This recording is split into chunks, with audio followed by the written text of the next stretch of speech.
an original onesie. Like, you can get an unvaxxed, unafraid baby onesie, and you have been able to get those for like years from basically any conspiracy cranks website. So he's a plagiarist, and he is working on that.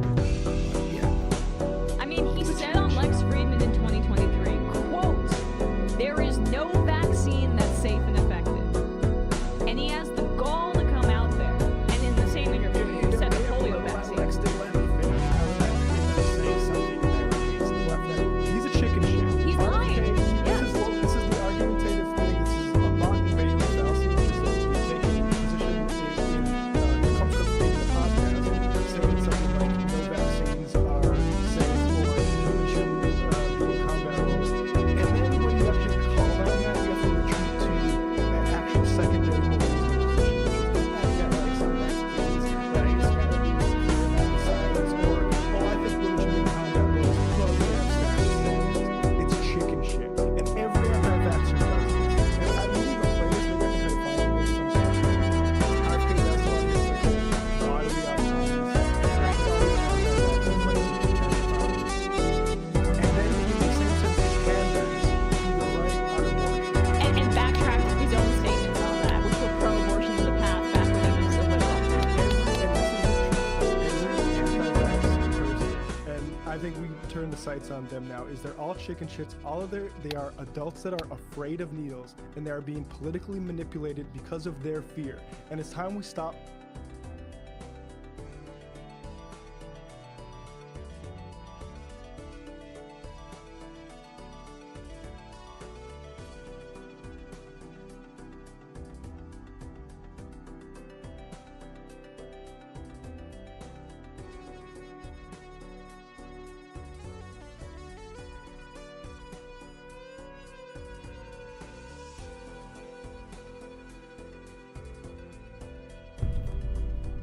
Okay. Oh, yeah, I'm starting to feel that one. Now, from watching your show, I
understand it helps if you touch your eyes.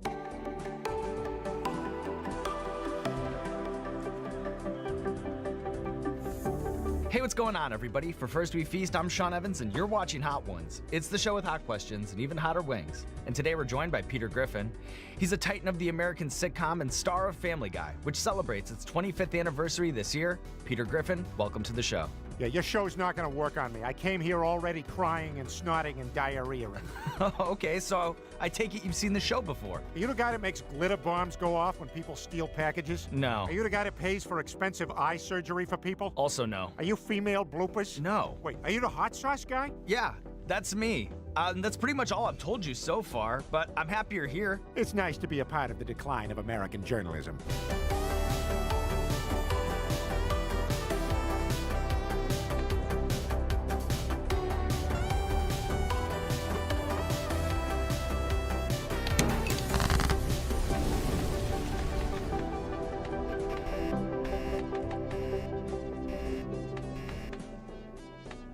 Peter, I know you're strapped for time and have opted for a 5-wing gauntlet, but as a forewarning, I do have to say it's a very steep ramp up today, but we'll start with our most mild sauce. It's called Baby's Whisper. Oh, that reminds me, I left my baby in the car. Oh my God, do you want to go get him? Nah, the windows are up, so he can't get out. So, you come from a very funny family and you're one of the greatest TV dads of all time. Off the top of your head and without thinking about it too much, who's your favorite kid? I'd have to say Bart. Hey, you don't mind if I keep my luggage under the table here, do you?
So yes, a lucky few have played the full version of Kingdom Come Deliverance 2 early before release and have given their brutally honest opinions in a sort of review in progress. Now, the Kingdom Come Deliverance franchise has a very dedicated following, but there's still some concerns we need to talk about when it comes to its sequel.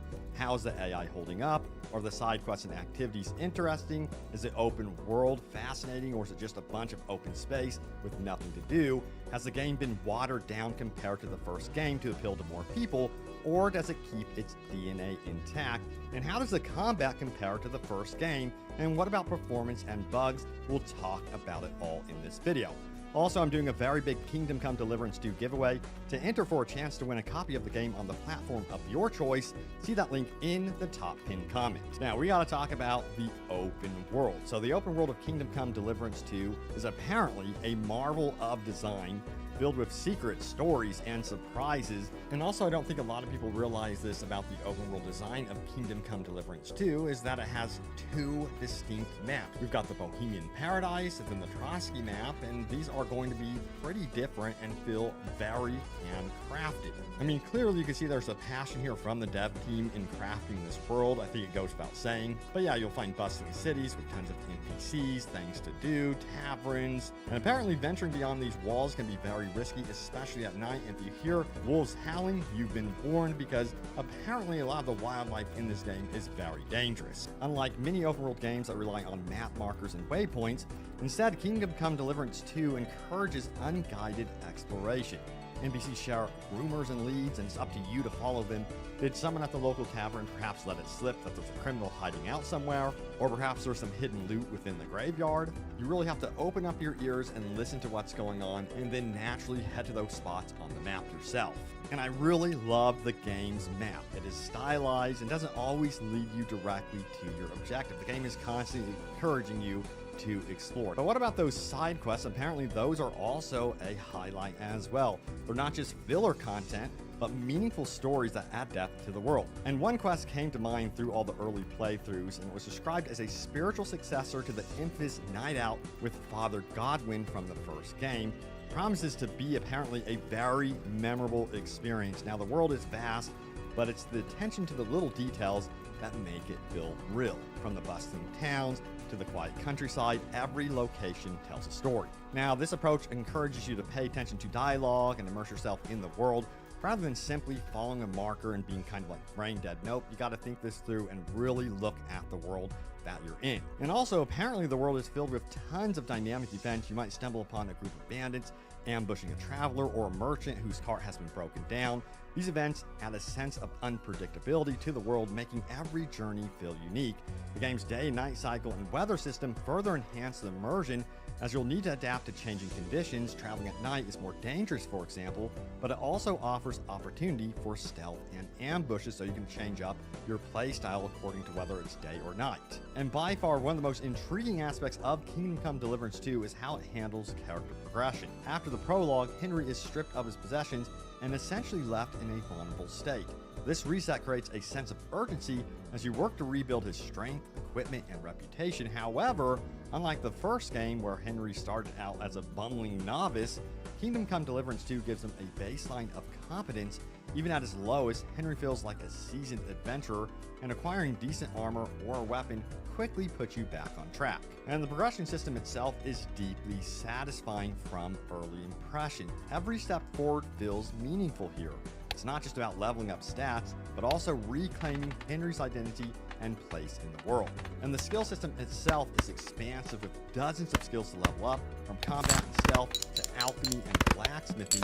Each skill has its own perks, which can significantly impact your playstyle. For example, the drinking skill has perks that make you a more effective drinker, allowing you to hold your liquor better and even gain temporary buffs from alcohol. The speech skill offers perks that make you more persuasive or intimidating depending on your approach. And this is only scratching the surface, by the way. There is a lot more nuanced detail to this skill and perk system. Now, the combat system in Kingdom Come Deliverance 2 is a testament to Warhorse's dedication to refining their vision. Building on the foundation of the first game, Kingdom Come Deliverance 2 introduces a more nuanced and satisfying approach to melee combat. Gone are the days of spamming the Master Strike. Now in Kingdom Come Deliverance 2, however, the Master Strike this time around has been reimagined into a skill that requires precision and timing. To execute it, you must carefully observe your opponent's attack direction and counter from the opposite side. This change not only makes combat more engaging, but also adds a layer of strategy, and you must now anticipate and adapt to your enemy's movements, which sounds really cool. Now, the directional combat system, where you must choose the angle of your attack, left, right, or overhead, adds a layer of depth. Enemies will try to block and parry, of course, forcing you to think on your feet and adapt your strategy accordingly.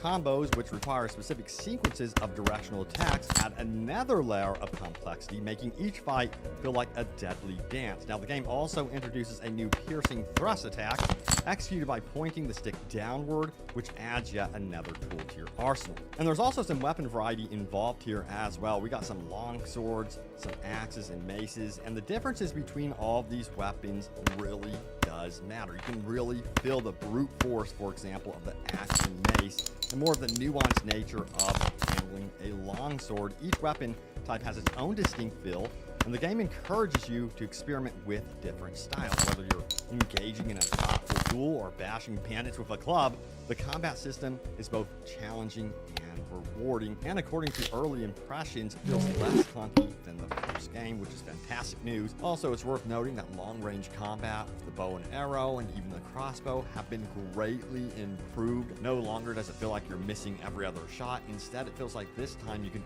actually nail down your shots. So yes, being an archer now is actually a viable thing. And thankfully, from what we're hearing from early playthroughs and impressions, is that combat improves as you keep playing the game. For example, you have to train. So training with experienced fighters is crucial, as they can teach you new techniques and combos. Now, these lessons often come at a cost, requiring you to part with your hard-earned coins, but the investment is apparently well worth it. Now, the combat system is not just about brute force, it's about skill, timing, and strategy. Whether you're facing off against a single opponent or a group of bandits, every fight feels like a test of your abilities. And sometimes, yes, you will have to flee. Some combat encounters are just not doable. You might actually get overwhelmed, so you've been warned. So it goes to show that the dev team have been really focused on improving the combat system from the first game instead of being like, nah, we're just gonna leave it as is. Nope.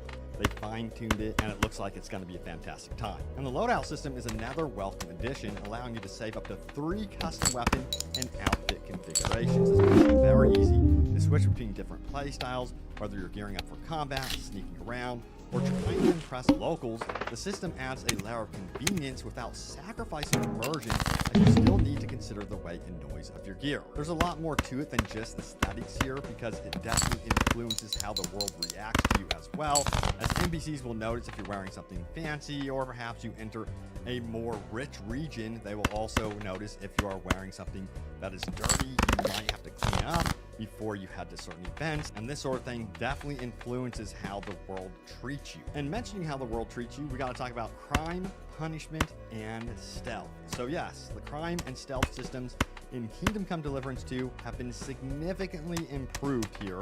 Distractions such as throwing rocks or whistling make stealth more dynamic, and the ability to draw enemies into an ambush adds a tactical edge to combat. And the stealth system itself has been polished to reduce frustration. In the first game, it was easy to get caught even if you were being careful, but in Kingdom Come Deliverance 2, it's more forgiving. The game also introduces a new mechanic where you can make deals with eyewitnesses, allowing you to avoid severe punishment if you're caught. While the core mechanics remain largely unchanged, the consequences are far more detailed. NPCs can recognize stolen items if you're careless enough to wear them in public. This is something I absolutely love.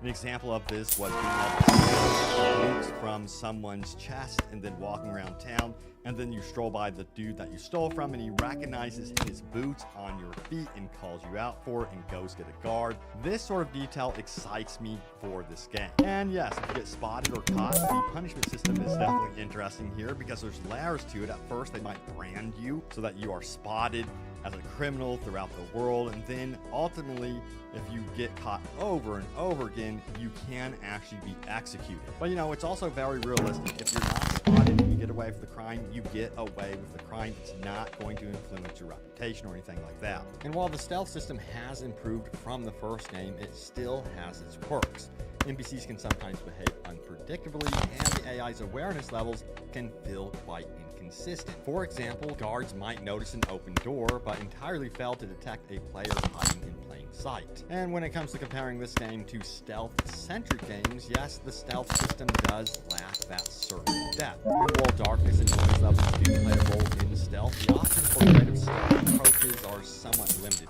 However, I will say, for this type of game, I think the stealth system is just fine. But when it comes to lockpicking, several players did note that it was kind of a pain point for them when it comes to using controllers. Even with a simplified scheme, the mechanic can feel finicky and unintuitive, leading to some frustration. I imagine that this is something that can be adjusted and fine-tuned, just something to note before heading into this experience. And we got some new mechanics here introduced, like the ability to steal and sell horses. It adds a whole other layer of depth. Now, horses can be trained to be loyal to you, and a trading system also allows you to upgrade your steed. And we got to talk about alchemy and blacksmithing, which are two of the most engaging, detailed systems in Kingdom Come Deliverance 2. Now, alchemy has been expanded with the introduction of potion variants, regular and strong, which depend on the quality of your ingredients and your accuracy in following recipes. Ingredients now rot over time, so you've been warned, and this adds a whole layer of realism, and drying them preserves their quality and ensures you can brew the best potions possible. The effects of these potions are more impactful, with stronger variants offering significant bonuses. So I imagine alchemy will be extremely important on those higher difficulty levels. Which, by the way, there are many different difficulty levels in this game if you're wondering. If you're wanting a more chill, laid-back experience, you can go for that. But if you're wanting an absolute hardcore experience, you can also tune up the difficulty. But we also got to talk about blacksmithing finally making its debut here in Kingdom Come Deliverance 2. While the minigame is relatively simple, rhythm, and quench it, it's a satisfying addition that fits well with the game's other systems. However, there has been some noteworthy complaints about the blacksmithing so far, meaning that fine-tuning. Now, when it comes to smaller items like horseshoes, we can run into some problems here apparently. When crafting larger items, however, like swords, you can move the item back and forth on the anvil, making it easier to hit the right spots. But with these smaller items, you have free reign with the hammer, and it's much harder to judge where your strikes will land. There's just no reticle or indicator to show you where the hammer is in that space, so you can often end up missing your target. It's apparently a very frustrating experience that could use some more tweaking. And a little bit of a warning here, the alchemy system itself is very, very complex from what I understand. It really does require you to follow recipes carefully and manage ingredients. And this is where we can see that Warhorse Studios, the dev team, have really kept the DNA of the first game alive. While they've made this game more approachable this go-around, it's still extremely detailed, and you can expect that same feeling of being in a living, real, breathing world like the first game. Some people might be overwhelmed by that sort of detail, but I really do think that the majority of you guys will absolutely embrace it. But overall, the systems here in place are extremely rewarding because they offer that sort of challenge, but it can also be somewhat daunting for those newcomers. But yeah, you know what? We gotta dive into the performance of the game, the bugs, glitches, that sort of thing. So performance in Kingdom Come Deliverance 2 is apparently, according to those first playthroughs, impressive, especially on the high-end hardware.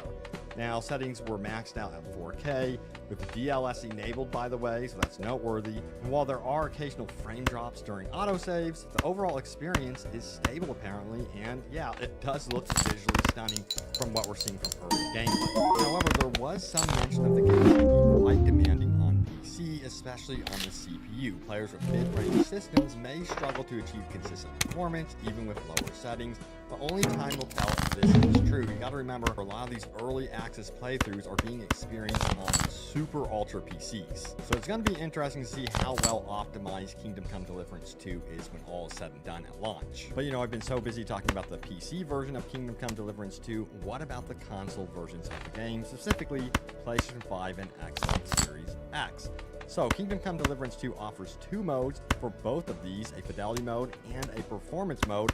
Now, a fidelity mode targets about 30 frames per second and renders at 1440p using AMD's FSR Fidelity FX Super Resolution to upscale to 4K. Now, this mode enhances foliage density, shadow draw distance, and ambient occlusion, resulting in a more visually rich experience. However, the trade-off is a lower frame rate, which can feel less responsive compared to the smoother 60 FPS option. So let's go ahead and talk about that. The performance mode, which targets 60 frames per second, but only renders at 1080p, also using FSR to upscale to 1440p.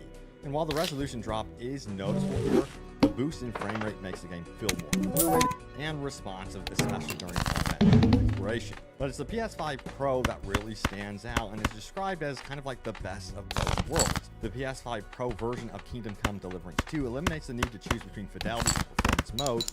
Instead, it offers a single mode that combines the visual enhancements of fidelity mode with the smooth 60 frames per second gameplay of performance mode. Using PlayStation's Spectral Super Resolution, or PSSR, the game renders at 1296p and upscales to 4K, resulting in a sharper image with reduced temporal flicker compared to FSR. Now, this makes the PS5 Pro version the best way to play Kingdom Come Deliverance 2 when it comes to console, offering a balanced visual fidelity and performance that other consoles just can't match.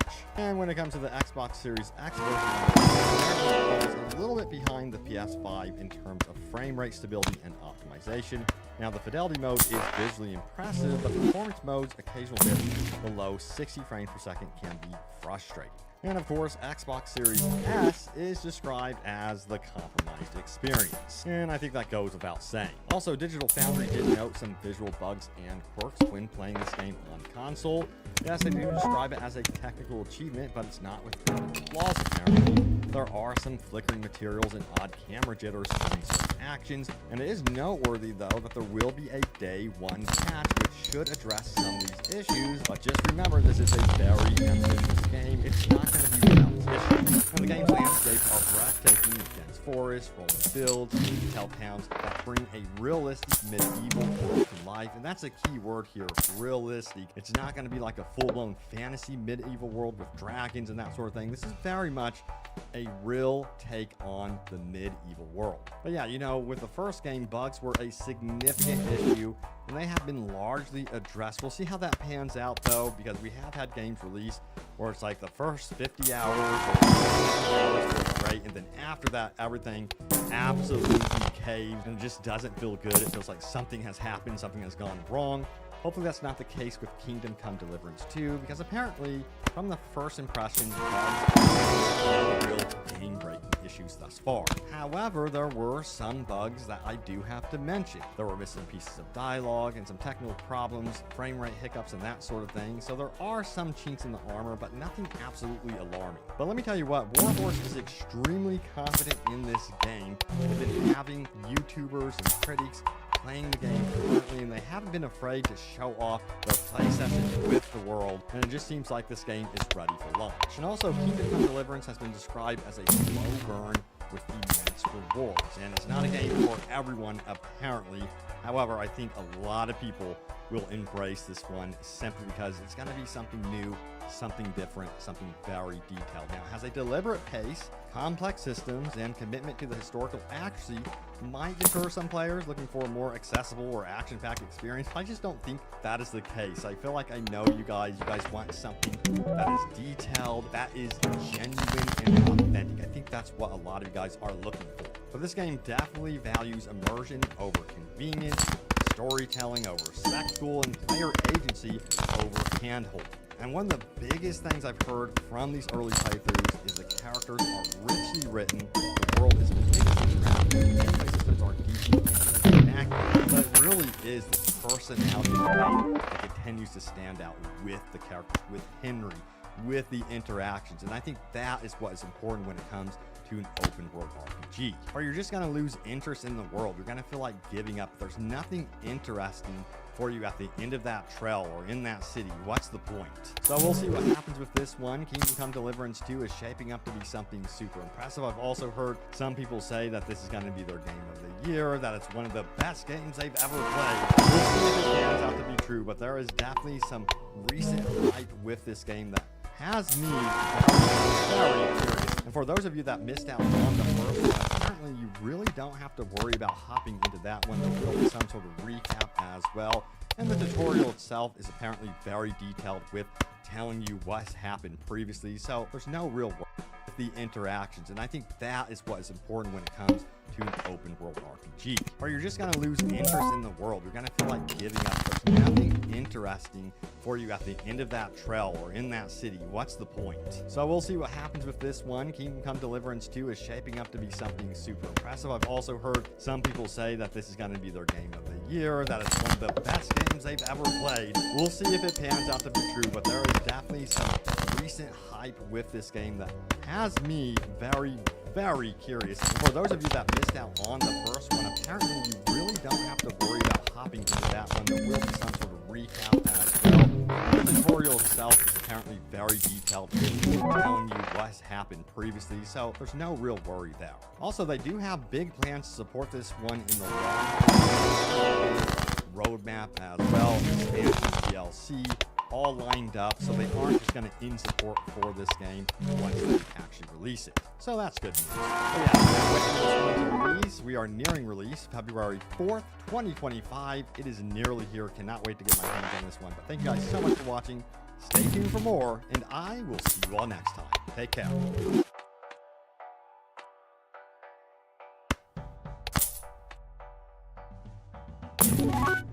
I've played 30 hours of Kingdom Come Deliverance 2 so far, and I'm going to be talking Very proud to be continuing the journey with this video sponsor, Squarespace. They just re-signed for the 6th year running, making them our longest and most supportive partner. They help me do what I do, just like their website creation tools help millions of people start new careers, build new businesses, or just get things done. They're offering a special discount to viewers of this channel, so stick around to the end of the video to learn more. A quick disclaimer before we start, I had an issue with my recording, and so the footage here looks a little choppier than it actually is in-game. I fixed that issue for the future, but for now just know that the in-game experience is notably smoother than you'll see in this video. Hello and welcome to 2025. Gonna be a good year for video games, I think, and I can think of no better way to kick it off than a preview for Kingdom Come Deliverance 2, one of the biggest and most ambitious RPGs launching this year. And just to give you a sense of how big this is, Warhorse sent out the review code for this one in the first week of January, giving us a full month to play it ahead of the review embargo. They then said that we could do a preview of the game, but we could only show up to a certain point, and they said it would take us around 10 hours to reach that point. Well, I'm at over 20 hours played now, and I still have not reached that point, because Kingdom Come Deliverance 2, or KCD2, is so vast and dense and distracting in that every time you have a specific goal or destination in mind, you'll invariably get waylaid or sidetracked en route to it. Going directly from point A to point B is basically impossible in this game because there's always going to be 5 new things you discover along the way, each one beckoning you toward it without the promise of XP or gear or whatever. It's just your curiosity that spurs you forward, and that curiosity is always handsomely rewarded. So let's just frame up this preview. I have played around 20 hours and I've basically been doing every single bit of side content you can do, which is why it's taken me 20 hours to play a 10-hour stretch of game. This preview is spoiler free in that I do talk about some of the setup for the scenarios I encounter, but never their resolutions. I played from the very start of the game, and at this point the broader plot is kind of on hold while I just cruise around the countryside, exploring, gearing up, helping people out, etc. I played on a high-end PC and a Steam Deck, and I will be doing a full review of the game at or near embargo. So at a very high level, I want to make clear that KCD2 is absolutely more KCD, and if you didn't like the first game, I think it's extremely unlikely that you will enjoy this. KCD was very popular and critically acclaimed, but it was also a very acquired taste. It had a pace that many found too slow. Its commitment to history could feel a little dull to those who were looking for a little more spectacle. Its game systems were very tactile, which could feel laborious to those who didn't delight in the doing of them, and in particular, combat was... man, it was like a whole thing. It put a premium on authenticity over playability, which really fit KCD and what it was trying to do, but it does result in a combat system that demands you meet it on its terms. And if you were unwilling to do that, then you probably weren't going to have a great time with KCD. KCD 2 is that sort of sequel that confidently says, I'm going to be the best version of me that I can be for those who love me. Everybody else can take a hike. Even with just 20 hours in the game, it's already clear that the budget, scale, ambition, and depth of KCD 2 far exceeds that of the original game. But the heart of it remains wholly unchanged. This is a deeply immersive, slow-paced, systems-driven, mechanics-heavy, historically accurate role-playing experience. In the most deliberate use of the words role-playing, this is about becoming Henry, experiencing the world through his eyes, staring down dangers with those same eyes, bare-knuckle brawling at a tavern, and then donning a pair of gloves when it's time to do some blacksmithing to earn enough coin to pay for a bath because by God you stink. In an era where most games put a premium on convenience and instant gratification, KCD is the exact opposite of that. It is so slow that it can feel self-indulgent. And here in the sequel, to smooth out some of that to make it more accessible to a wider audience, Warhorse Studios have essentially doubled down on all of the things that gave KCD its identity. The result is a game that so far delivers an elevated experience for those that are into that sort of thing, but also one that remains utterly impenetrable to those who seek more convenience, a faster pace, and more spectacle than what this setting and time period allow for. Cards on the table though, I fucking love this, but I love the first game, so I'm kind of an easy mark. 20 hours in, KCD2 is everything I hoped it would be and more, and if all of that holds through to the conclusion, I think we're in for yet another sprawling, magnificent, wholly unique RPG experience. Well, Henry, looking forward to new adventures? Adventures that will become the stuff of legends?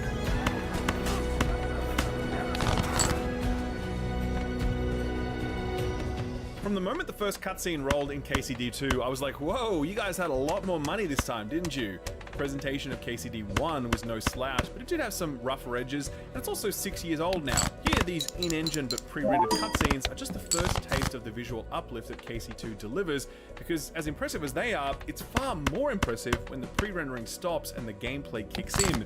This is just a crazy good-looking game with some of the best landscapes and vegetation in any game, full stop.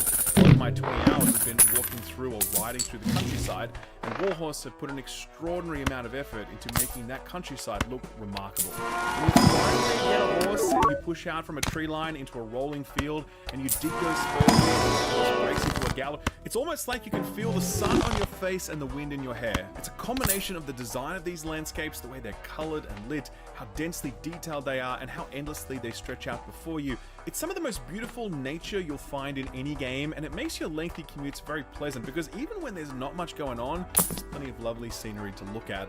It also runs brilliantly, at least on my high-end machine. 4K resolution, all settings maxed out, DLSS set to performance. I was constantly getting over 80 frames a second in wide open areas and around 100 frames or more in enclosed spaces. I also tested it on Steam Deck, and it's pretty impressive how well it runs. With FSR set to balance, you can get a locked 45 frames when playing on low settings and a locked 30 frames when playing on medium settings. I personally think this sort of game is best enjoyed on a large monitor or a TV screen, but like they say, you gotta dance with the one what brung you. If Steam Deck is your only option, then you can rest easy knowing that you can expect a smooth experience. Bugs was an area that really crippled KCD1 at launch, to the point where I and many others didn't actually end up recommending it at launch, suggesting that people wait for bug fixes to roll through before picking it up. That was really understandable back then because KCD was a Kickstarter project from an all-new studio, which capped out at about 150 people, and they worked on the game for 8 years before just having to ship it. This time, it is very different. The team is almost twice as large, and rather than building from scratch, they have a huge head start in the form of the first game. The result is a substantially less buggy game that I think will pass most sniff tests. However, it hasn't been totally smooth sailing for me. In my 20 hours, there have been 3 occasions where quests have bugged out, forcing me to reload saves. In one instance, I didn't even know the quest bugged out because it wasn't clearly communicated, and I only realized that about an hour later, which then forced me to reload a save, having, wasted that full hour. In another instance, I experienced a hard crash after spending 30 minutes just blacksmithing and repairing gear and tidying up my inventory and spending perk points, etc. The way this loss of progress occurs is actually tied to the way the game handles saving. So in the first game, there were regular autosaves, but you could only manually save if you slept in a bed or you drank schnapps, which you could either find or craft. The system was designed to avoid save scumming, and it would force you to more carefully consider actions, which is all good in theory, but when playing a buggy game, it did result in huge amounts of lost progress when the game did something it wasn't supposed to do, and you were forced to reload a save. Here in KCD2, the save system is similar, only now there's a save and quit option in the menu, which allows you to save whenever you like, but you need to close the game client to do so. So at this point, Warhorse has landed on what I think is a pretty silly solution, because now, when I'm about to do something important, and it's been a while since I've found a bed to sleep in or whatever, I just close the game client and reopen it. So I have to sit through the loading screens needlessly, all because Warhorse thought that this weird compromise would be better than just letting me manually save. Anyway, the point of all of this is to say that the game is way less buggy than KCD1 was at launch, but it's not perfect, and it wouldn't be a big deal if the save system was more flexible, and it isn't a big deal so long as you're willing to regularly close the client to save the game, which is a ridiculous sentence to have to say out loud, but it is what it is. The opening of the game is, I think, extremely strong. Henry and his lord, Hans Capon, have been dispatched to deliver a message to a distant noble, a sort of peace offering on which much hinges. Rather unexpectedly, Henry and his band are attacked by marauding bandits, and while Henry and Hans manage to escape, the rest of their party does not. Henry is grievously wounded and stripped of all of his possessions, which creates a sort of Metroidvania reset moment here for Henry. All of the physical strength and equipment he'd amassed over the previous game is now gone, and he needs to begin rebuilding his body, his arsenal, and his wealth in a new section of the world that is totally unfamiliar to him. Resetting the table like this is really good because there's a tremendous amount of joy to be found in engaging all of KCD's very tactile itemization, progression, and economic systems. I mean, gear-wise, it's an incredibly deep and sophisticated offering. I don't think I've ever seen a character sheet that's let me equip so many things at once, and they're all real things, mind you, because you need to put on certain types of armor on top of specific underlays or paddings. There's coats and cuirasses and breastplates and coifs and padded leggings, and the list goes on, and you're naked as the day you were born when you start this journey, but as you explore, you might find a sick sword laying on a corpse of a fallen knight out in the forest, or you might best a group of bandits who ambush you at night, allowing you to take all their gear. Bit by bit, you gear up, and now 20 hours in, I've got almost all my item slots filled, and I'm starting to feel pretty robust in combat. But it's not just about armor, mind you, it's also about the other clothes you wear and what they do, and what condition those clothes are in. If you're in town wearing full armor, covered head to toe in blood, and you haven't bathed in days, the local landed gentry aren't going to be obliged to treat with you. Similarly, if you're standing there wearing nothing but your cotton socks, ruffians assailing you in the dead of night are unlikely to be moved by your threats of violence. You need to wear the right clothes for the right situation, as your attire and presentation will greatly impact your effectiveness in dialogue checks. And I personally have encountered more than a few situations where people were much more helpful after I'd slipped away for a moment to freshen up and put on a change of clothes, a process made much simpler by the inclusion of a loadout system that allows you to instantly